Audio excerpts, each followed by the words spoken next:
Hello everyone, welcome to my YouTube channel. তোমরা দেখতেই পাচ্ছ কীরকমভাবে বৃষ্টি হচ্ছে, একদম ঝমঝমিয়ে, মানে মেঘ ভাঙা বৃষ্টি যাকে বলে। দেখো আমাদের বাগানটা পুরো জলে জলময় হয়ে গেছে, একদম জল ভর্তি হয়ে গেছে। একদিক থেকে বর্ষাকালটা খুব ভালো, গাছপালাগুলো পুরো একদম উপর থেকে পুরো ধোয়া হয়ে যায়, একদম চকচক করে চারিদিকটা। তো বর্ষাকাল আমার পার্সোনালি ভালো লাগে না, তবে একদিক থেকে লাকি যে ভরা শ্রাবণ মাসে আমার আর দীপের বিয়ে হয়েছিল। রাই তো বৃষ্টিতে ভেজার জন্য একদম উঠে পড়ে লেগেছিলো, কিন্তু বৃষ্টি থামার পরেই ওকে ওর কাকিমণি একটু নিয়ে ব্যালকনি গেছিলো। সেখানে দেখো কেমন জল ঘাটছে, এত ওস্তাদ জল ঘাটতে ওস্তাদ একদম এক কথায়। তো দেখো কি অবস্থা, আমার কাজ বাড়িয়ে দিয়েছে।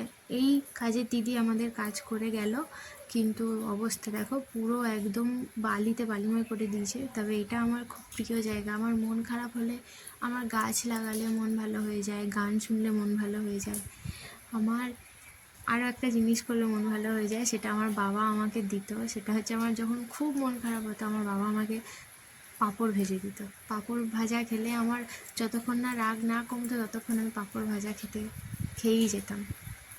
তো এগুলো আমার সব শখের গাছ বলতে পারো। আমার আরও একটা শখের জায়গা আছে, দেখাচ্ছি। এই যে এটা হচ্ছে আমার বেডরুমের জানলা। এইটা হয়তো সবসময় তো আর ব্যালকনিতে বসে থাকতে পারবো না, তবে জানলাটাকে আমি মনের মতো করে সাজিয়েছি। কী সুন্দর লাগে না? কাচের উপরে ঝাপসা একদম হয়ে যায় যখন বৃষ্টি পড়ে। এইখানেও আমার কিছু গাছ আছে। এই স্টারগুলো আমি কিনেছিলাম অনলাইন থেকে, তো বছর দুয়েক জ্বলেছিল, তারপর আর জ্বলেনি। তো কি করেছি, ফেব্রিক দিয়ে কালার করে দিয়েছিলাম। আর এই যে নেল পালিশগুলো দেখতে পাচ্ছ, এগুলো আমি অনলাইন থেকে 24টা সেট কিনেছিলাম। তো নেল পালিশগুলো শেষ হয়ে যাওয়াতে মাথা দিয়ে আইডিয়া বার করেছি কী করা যায়, ফেললে তো দেবো না। আর আমি খুব একটু ভাবি এটা দিয়ে কী করা যায়, ওটা দিয়ে কী করা যায়। তো নেল পালিশগুলো এখানে সুন্দর করে ঝুলিয়ে দিয়েছি, যাতে দেখতেও ভালো লাগে। আর সত্যিই বাইরে থেকে দেখতে খুব সুন্দর লাগছে। আর ব্যাপারটা হচ্ছে যে বর্ষাকাল মানেই হচ্ছে ল্যাদখোর একটা সময়। পার্সোনালি আমার মনে হয় সবসময় মনে হবে খাই আর ঘুমাই, আর কিছু করতে মনই যায় না।